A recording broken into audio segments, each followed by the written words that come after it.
कौनैन का मुख्तार खुदा तुमको बनाया, उम्मत के निगाहबान खुदा तुमको बनाया,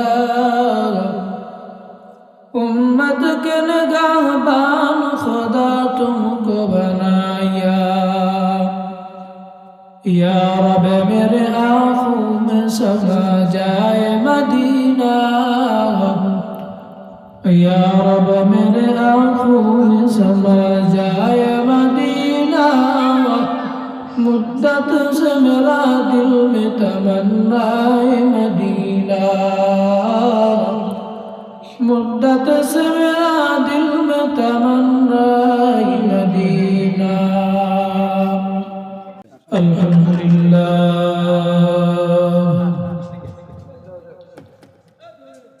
अल्हम्दुलिल्लाह الذي خلق الإنسان وخلق الجن من مارج من نار، فسبحان الذي امتنانه باللسان ولا بالقلم، والصلاة على سيدنا محمد خير من نطق بالصواب، وأفضل من أوتي الحكمة وفصل الخطاب.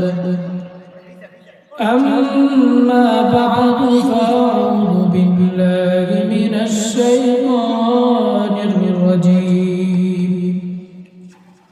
بسم الله الرحمن الرحيم.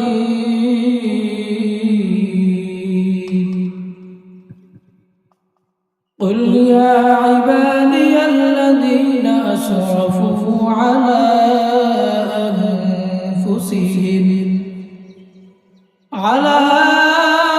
أنفسهم لا تقنطوا من رحمة الله، إن الله يغفر الذنوب جميعا، إنه هو الغفور الرحيم. وقال النبي عليه الصلاة والسلام: التائب من الذنب كمن لا ذنب له، أو كما قال عليه الصلاة والسلام. صدق الله مولانا العظيم، وصدق رسوله النبي الكريم، ونحن على ذلك من الشاهدين والشاكرين والذاكرين، والحمد لله رب العالمين.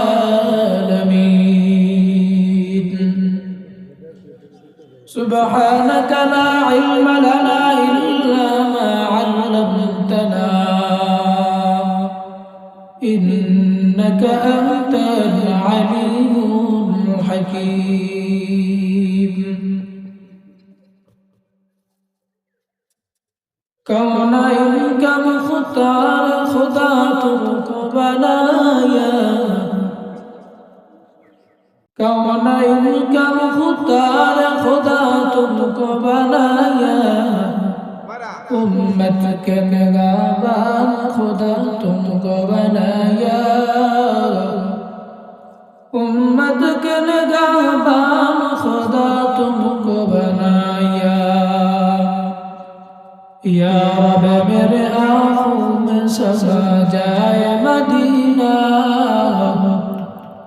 या रब मेरे आँखों में समा जाए मदीना। मुद्दत से मेरा दिल में तमन्ना है मदीना, मुद्दत से मेरा दिल में तमन्ना है मदीना। মুহাম্মাদান আনকার কুফর কো মিটায়া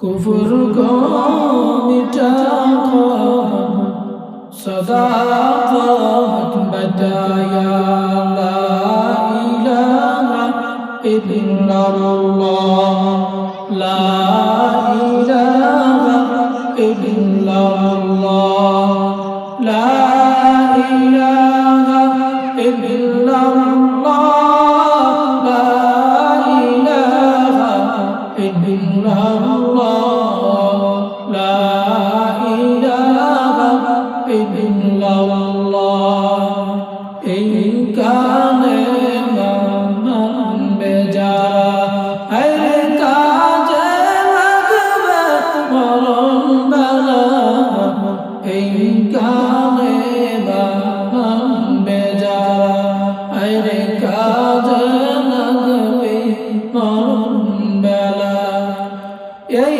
গানে রোশনীতে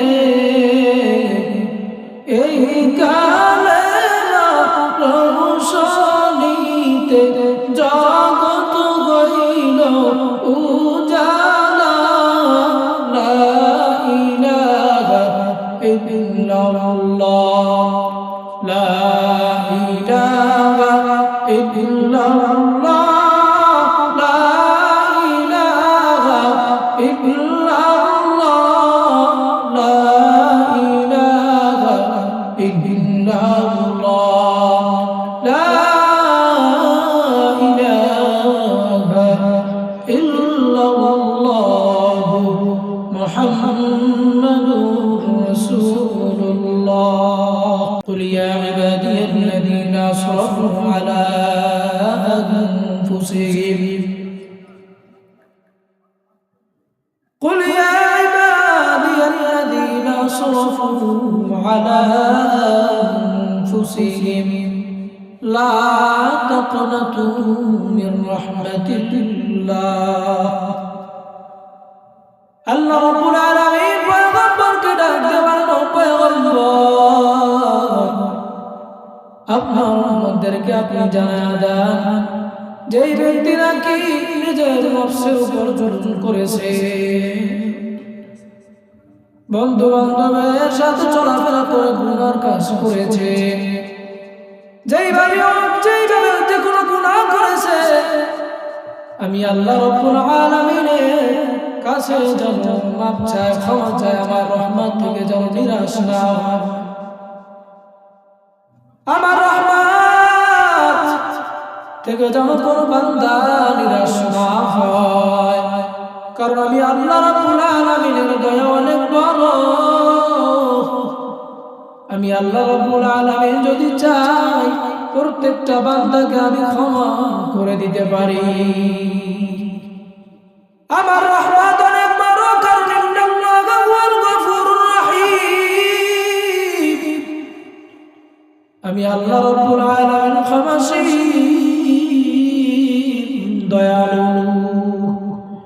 দুনিয়ার ভিতরে যে ব্যক্তি গুনাহ করুক না কেন ওই ব্যক্তি যদি আমি আল্লাহ রাব্বুল আলামিনের কাছে তওবা করতে পারো খাঁটিভাবে তওবা করতে পারো ওই ব্যক্তিটাকে আমি আল্লাহ রাব্বুল আলামিন ক্ষমা করে দিব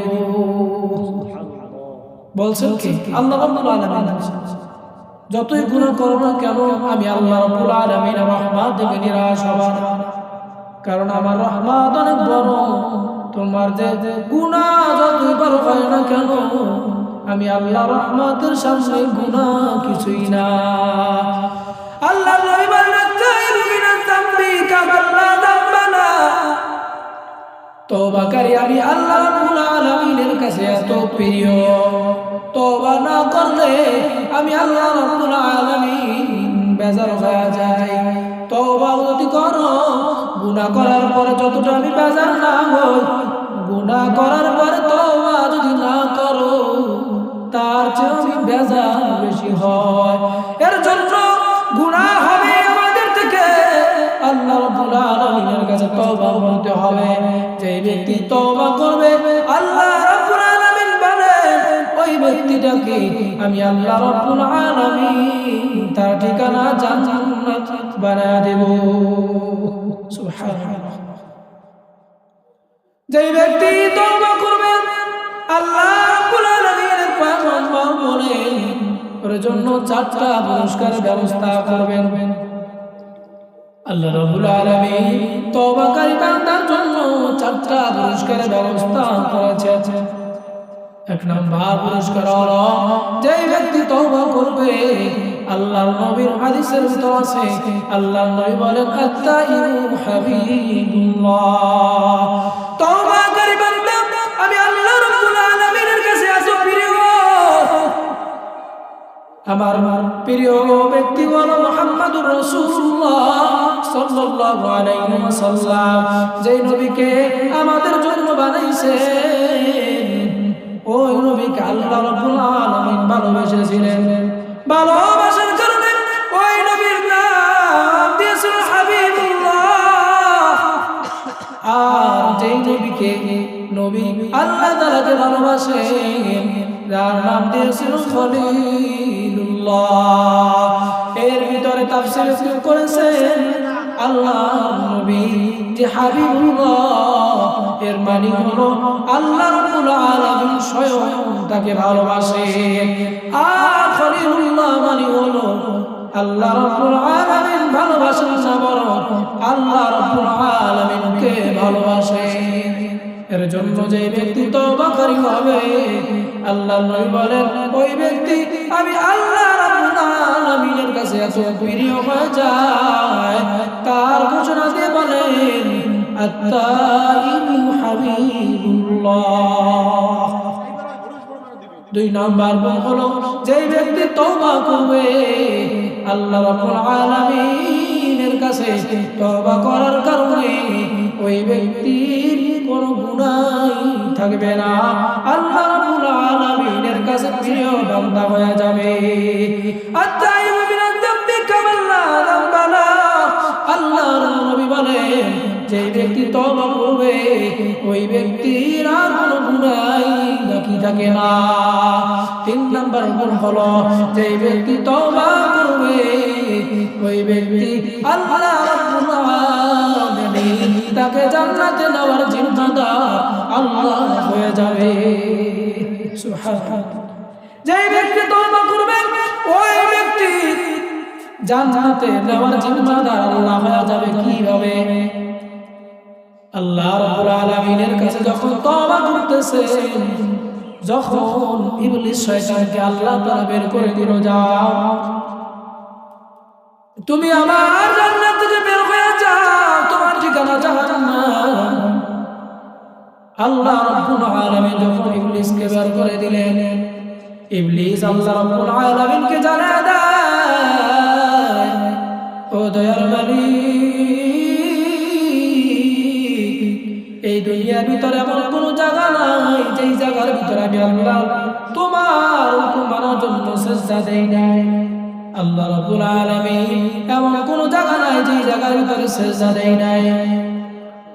আমি এত ইবাদত বন্দি করেছি, এর জন্য বিনিময় আমাকে কিছু আপনি দান করবেন। কই কি দরকার? আল্লাহ রাব্বুল আলামিনকে ডাকতে বলে ও আল্লাহ আমি আর কিছু চাই না, একটা জিনিস চাই, সেটা হলো প্রত্যেকটা বান্দাকে আমি আল্লাহ রাব্বুল আলামিন জাহান্নামে নিতে চাই। ওই সময় আল্লাহ তাআলা ডাকতে বলে ও শায়েস্তা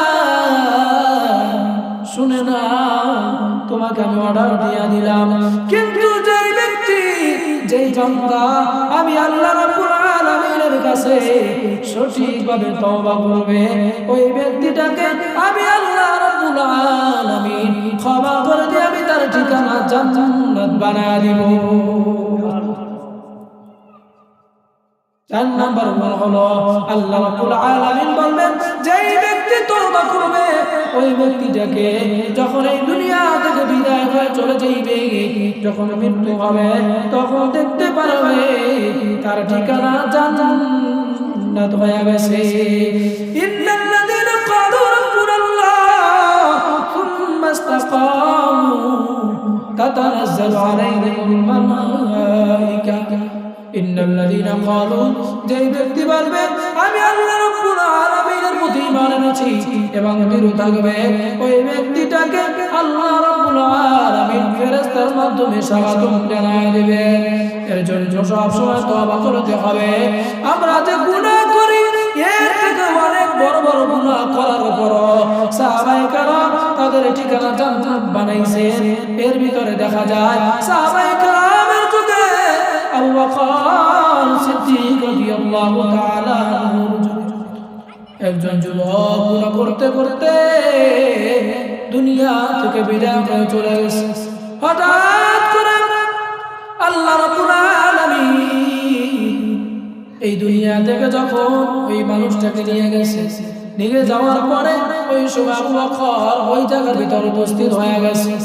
এরপর যখন জানাজা দেওয়ার পরে এবার ওই সন্তান যখন কবরের ভিতর রাখছে, রাখার পরে ওই সময় তার মা তাকে দেখতে পারে নাই।